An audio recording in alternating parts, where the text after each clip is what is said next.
Hi, I'm Stephanie Jaworski of joybaking.com. Today we're going to make an artesian white bread, and this is what it looks like. As you can see, it has a beautiful golden brown crust, which freshly baked is wonderfully crisp, yet inside it is soft and chewy. So, to make our bread, if you have a stem mixer like I have here, we're going to use first the paddle attachment and then you will need your dough hook. Or, you can make this by hand, just knead it by hand. So the artesian bread really uses just the most basic of ingredients: flour, yeast, salt, and water. Pretty easy. So the first thing you will need is 4.5 cups, which is 585 grams of, and I'm using bread flour here. That's a higher gluten or protein content than, say, an all-purpose flour, and that's going to give our bread that nice chewy texture. And then for our yeast, I'm using 2 teaspoons, 6 grams. I'm using SAF red instant yeast. I like the instant yeast because I don't have to proof it. I'm just going to dump it right in there and just mix it. And it gives a good rise to our bread. But if you want to use the active dry yeast, you can use the same amount, but of course you're going to have to heat your water to lukewarm and then proof your yeast in there. For the salt, 2.5 teaspoons, 12 grams. I'm using a fine kosher salt. And then I'm using, this is kind of an optional ingredient. I'm using 1 teaspoon, 3 grams of dry malt diastatic powder. And what this does is it aids in the browning of the crust, and plus it breaks down the starch so there's sugar for the yeast to feed on. But if you can't find it, because typically you will have to order it online, you can just leave it out. So what I'm going to do, I could just stir that, but I'm going to be lazy today and just put my paddle attachment, and I'm just going to mix all that together.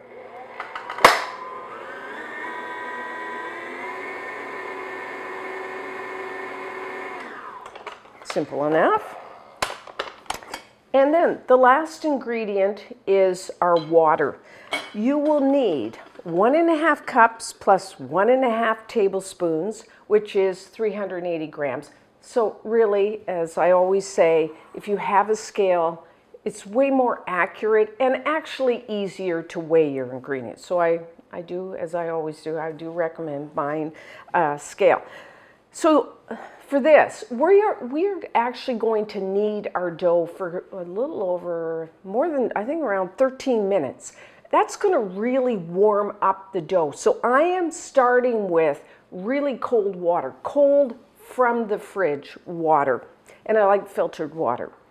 So that way, hopefully, we'll take the temperature at the end. Our finished dough will be around that room temperature, 75, which is 24°C. So actually, if you want to, for reference purposes, my room is about at room temperature. I'm using, the water's at about 49 degrees Fahrenheit, which is about 9 degrees Celsius. Just for reference, depending on your room and the temperature, you may have to adjust that a little, but it's a good starting point for you. So now, what we're going to do is we're going to start on first speed, and we're going to knead this for 5 minutes. And really what that's going to do is just mix all the ingredients together, get them all incorporated. And then I'm going to increase the mixer speed to second speed, and I'm going to do it, I'm going to say about 8 minutes. You might want to check it at about 6, 7 just to see. So what we're looking for is a really smooth and elastic, and the dough will be just a little sticky, and I will show you when we're finished. So repeat that. First speed 5 minutes, second speed about 8 minutes. And I do have my timer set.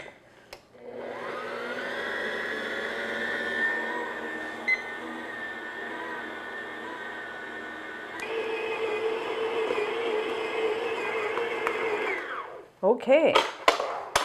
I actually kneaded this for the full 8 minutes. So, as you can see, My bowl is clean. It's very soft dough.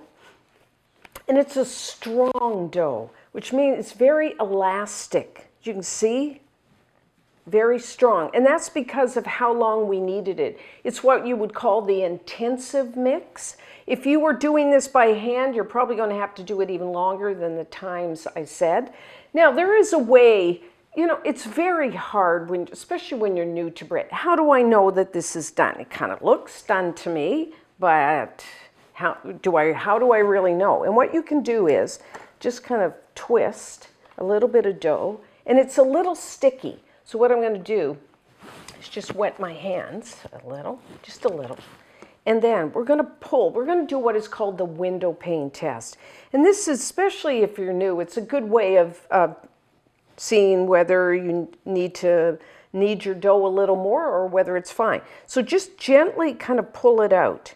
As you can see, really strong, very fine. And if it's ripping very easily, that is one sign that you do need to, I always say that, you have to knead your dough, you know, like a couple minutes more. But if you can kind of pull it gently and it doesn't tear, then it's done. And mine's good, you can see.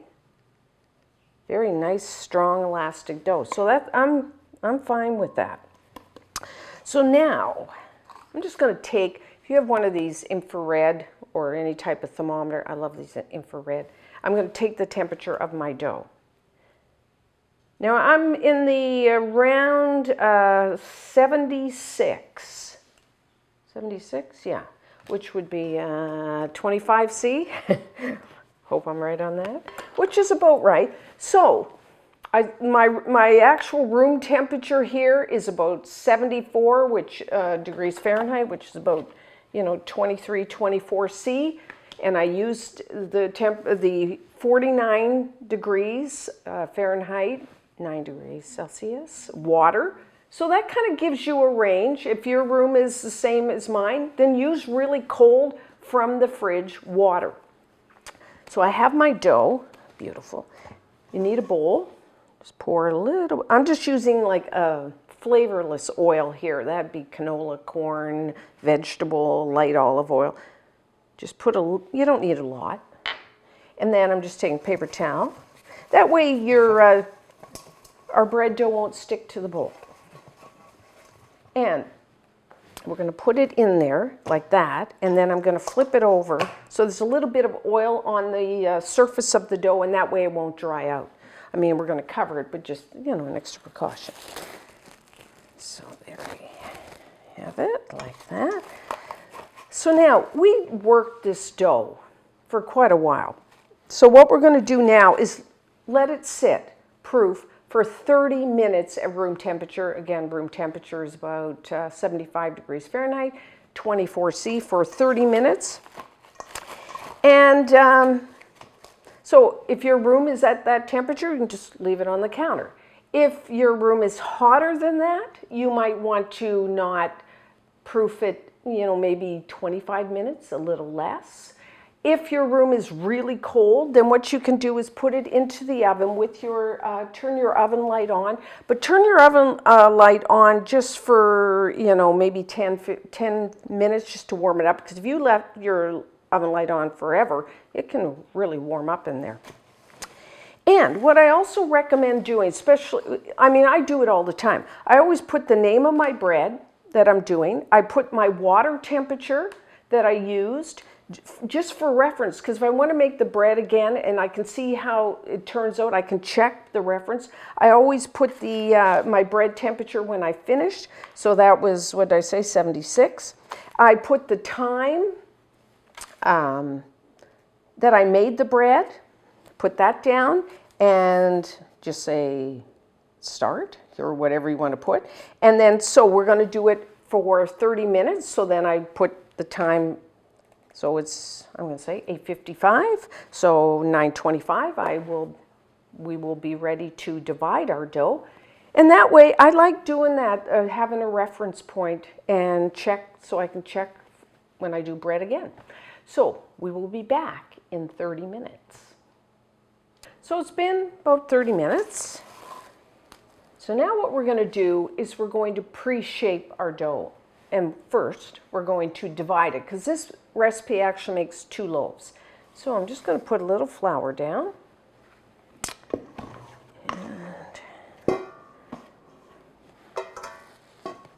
And then, now you can eyeball it, or if you have a scale, you divide the dough into 490 grams per loaf.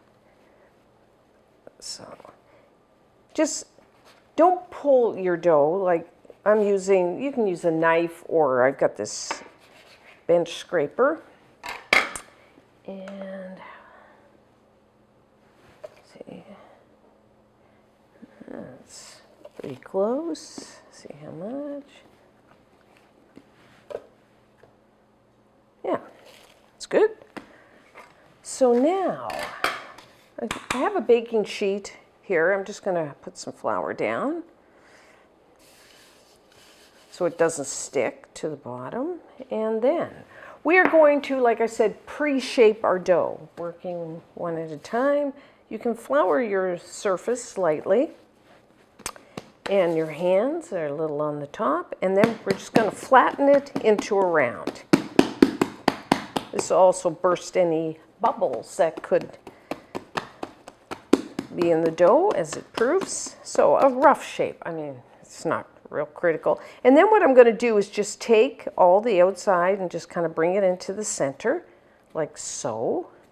And then I don't want any flour on my surface, so I'm going to move that away. And so you got it pinched there. So just flip it over. And then your hands, you could, if you want to flour them a bit, but not the surface. And what I'm going to do is just take the palms of my hand and rotate it. That'll seal the bottom edges there and also create some surface tension, like so. And then put it on there. I'm going to do the same thing for the other one. And then we're going to cover this with plastic wrap again. And we're going to let this again proof for 30 minutes. So the same thing as last time, 30 minutes. And then when we come back, we're going to form our bread loaves.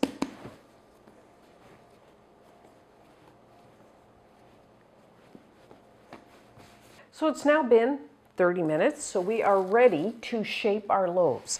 Now what you're going to need, I just have a cutting board here, and I put a linen cloth, clean, just a dish towel that's linen. I like linen. It's that way the bread doesn't stick the dough doesn't stick as much to it, but we are going to really flour it. So be generous.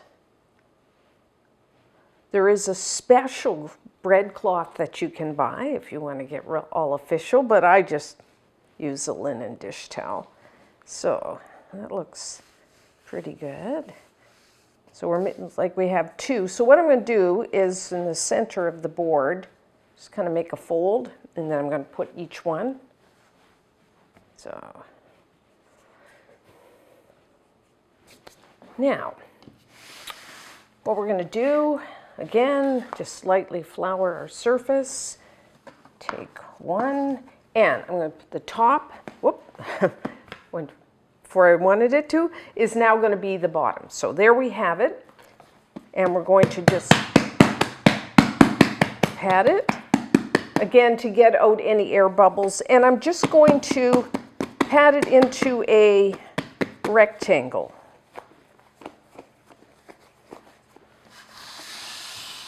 Like so. So, long side is closest to me. I'm going to get rid of. And then I'm going to take one side and just fold it over a little past the halfway. And then take this side and fold it, kind of like you're folding a letter. And then just seal it.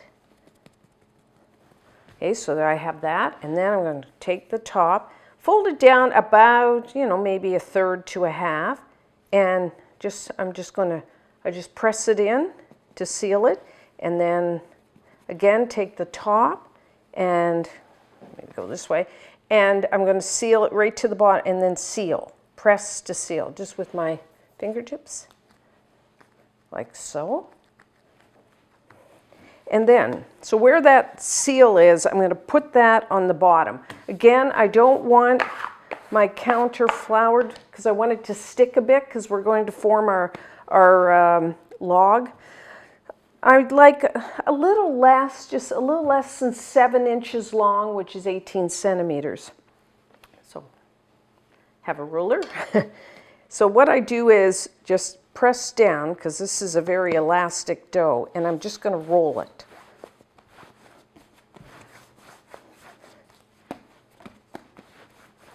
Out. You can see it really kind of bounces back.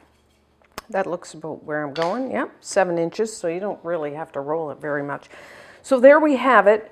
I'm going to flip it, and I want that seam in the center, and I want that facing up.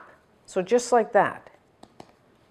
And then I'm going to do the same thing for the other one.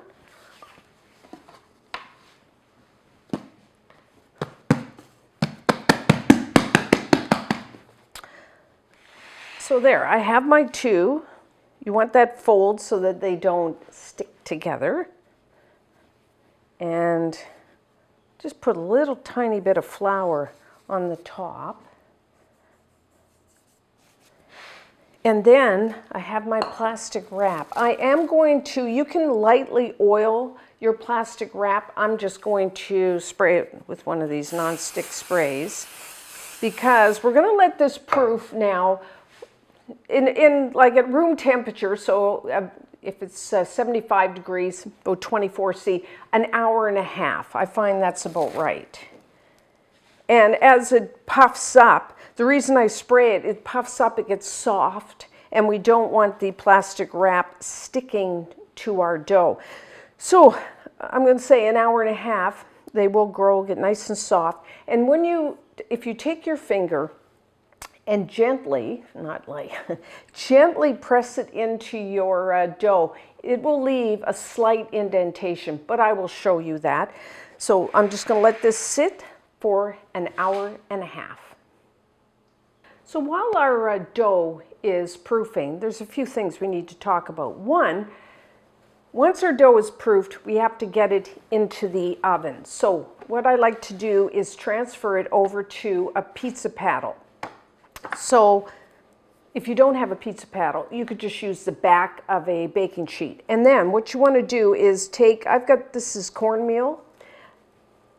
You could also use semolina because we don't want our bread dough to stick to this. We want to be able to transfer it to the oven. So that's why I'm putting a real generous coating on there. So that's one thing. And the other thing is to talk about the oven. If you've ever gone to a good bakery and bought artisan bread, you know they have that beautiful golden brown crisp crust. And they get that by baking their bread in a deck oven, which kind of injects steam, and it's really great. Unfortunately, we don't have that at home. So we have to make do with another way. So your oven, if you have a pizza stone, you can see this, just put that right at the bottom third of your oven, like that.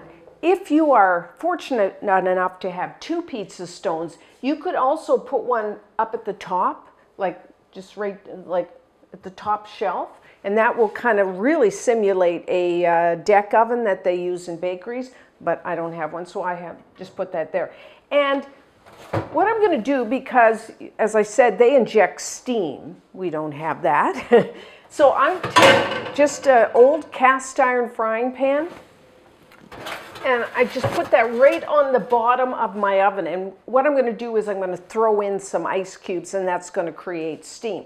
Now, if my oven doesn't, it's if you have a regular oven, and that means your element is on the bottom of there, then what you do is just put at the really bottom, put the shelf, and then put your cast iron frying pan there, and then the shelf above that, have your pizza stone. And what we want to do is we want to get that pizza stone really hot. So what I do is I turn my oven on an hour before I'm going to actually bake my bread. So I let it proof for half an hour and then I turn on my oven. And you want to turn your oven, we're going to do a hot oven, 475 degrees Fahrenheit, which is 220 degrees Celsius. And that way, that stone's going to be really hot when we put our bread on it, and it's just going to be lovely golden brown. So we'll see you back here in an hour. So now it's been an hour and a half. We are ready to bake. But a couple of things. One, if you didn't have a pizza stone, what you could do instead is just put in a baking sheet and let that heat up. Of course, it's not a pizza stone, so you wouldn't have to let your oven preheat for like an hour, just, you know, maybe 20 minutes or so. And the other thing is, you can use a convection oven, a fan setting, if that's what you want. My oven does both, so I prefer just a regular bakes, but really you can use either one. So now, we have our pizza paddle here, so what I'm going to do is transfer my bread over to here. Now, to tell that your bread is fully proofed, if I take my finger, like I said, and press it in, I don't know whether you can see, but the indentation stays. So that, you know, is your fully proof. So I'm going to move, I have to move this from here over to here. Now, if you have one of these, I think it's called a baguette board. It's really just a piece of wood. You don't need it. You could just use your large spatula or even your hands. But if you have one of these, really, you just get a piece of wood. I'm going to, because this is where the seam is, so I want that to be on the bottom. So I'm going to flip that and then flip it over like that. So the seam is on the bottom. But really, you could just use your hands for that. So now I'm going to make sure it's moving. And I've already done it, but I like sesame seeds on the top of my bread. I just love that nutty flavor. So if you want, you don't have to do this. And I also, what I have is a little bit of water and a pastry brush. And because we want the seeds to stick. So I'm just going to brush the top. And I find also it just helps with the the crust and the crumb, putting a little water on the outside. And the other thing I meant to say is, if you don't have a cast iron frying pan, then the other thing is you could just get a spray bottle and spray. Once you put your bread in the oven, I'm going to put ice cubes, but you could just use a spray bottle and spray. So, you know, there is different ways to do it. And then just take some sesame seeds. And like I said, we need ice cubes. So about a cup of ice, you know, what's that? About 8, maybe 6, 8 ice cubes. Like that. I like lots of seeds. So I'm going to put my ice cubes right over here. Because once I put my bread in the oven, then I'm going to put the ice cubes in. Okay, and now, if you want, you know, when you buy bread at the bakery, the artisan bread, they kind of make it look rustic looking. What they do really is just take a little flour and put it over the top, sprinkle it over the top. So we'll do that too. And then, when you put bread in this kind of bread in the oven, it will crack. Now, some people naturally let it crack. I'm actually going to make a seam, so that's where it cracks. So what I have here is really a razor blade on a stick. It's called a lamb, but really it's a razor blade on a stick. You could just use a sharp knife. You don't need if you want to get the fancy tools, like pretend you're a real baker. And I'm just going to put a slit down the center. So just like that. And that way, maybe a quarter an inch, a half a centimeter down. That way, that's how our bread will split in the oven. You could, I'm just doing one right down. If you've ever bought artisan bread, some people get really fancy with their designs, but I'm going to be really simple here. And I'll just get my oven mitt on. And we are going to transfer this, hopefully, onto our pizza stone. You want to space them a little bit apart. You will get cornmeal all over your floor, so you will have to vacuum later. And I have my turner here, so I'm going to open my oven door, and we're going to quickly put our bread on the stone, and then I'm going to put the ice cubes in, and then I should say, I'll talk about this. You want to bake your bread somewhere between 25 and 30 minutes, depending on your oven. At 25 minutes, your crust will be golden brown, but it will be quite more, be a little crusty, but it's mainly going to be chewy.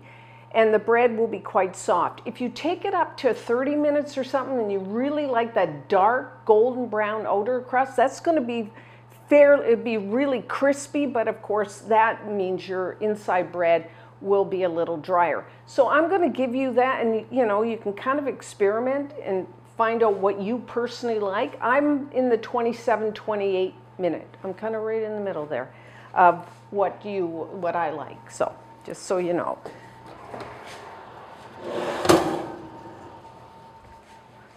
Okay.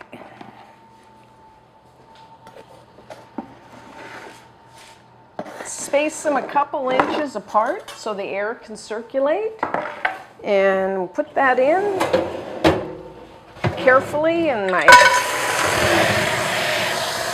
get that door closed, and like I said, 25 to 30 minutes.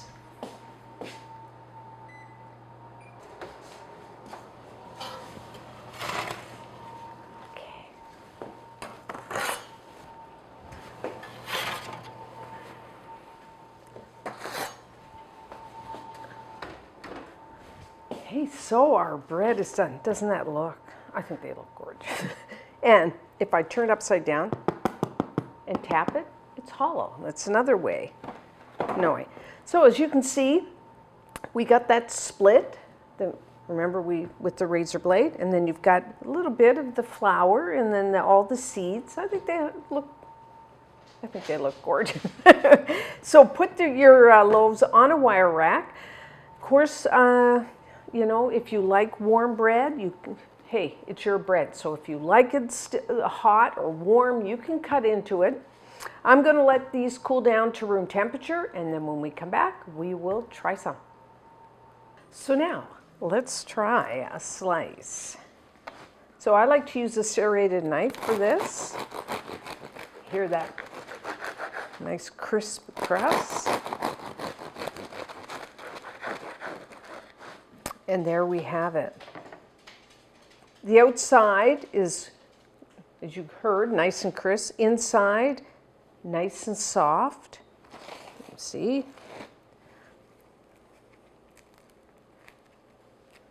Very good with butter, or you could dip it in a nice olive oil, some pesto.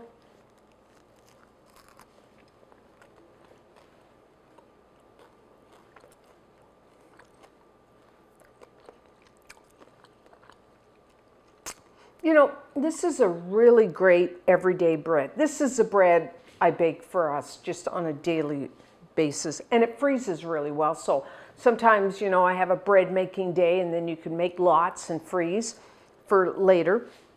And what I like is that from the start of when you started, you can be sitting down with your bread in under 4 hours, which to me is really great for a nice tasting bread. The outside crust, you have the seeds, so you have that nutty flavor. It's nice and crisp.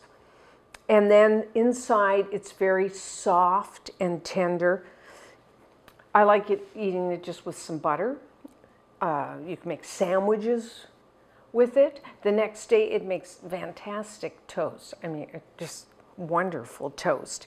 And You know, once you make this and you're comfortable with it, then you could start playing with it, and you could take some of substitute some of the bread flour. If you wanted a softer bread, you could use a little all-purpose flour. You could use some whole wheat flour if you wanted, some rye flour. You know, there's lots of these fancy ancient grains you could use. So you could start with this and then kind of play with the recipe. It is a really nice everyday bread. Like the crust is nice and crisp right now. Once you cover and store it like overnight, the crust will soften, but it'll get nice and chewy. So I like it that way too. A couple days this will last, or like I said, you can freeze it. So really, you must make this. And until next time, I'm Stephanie Jaworski of joybaking.com.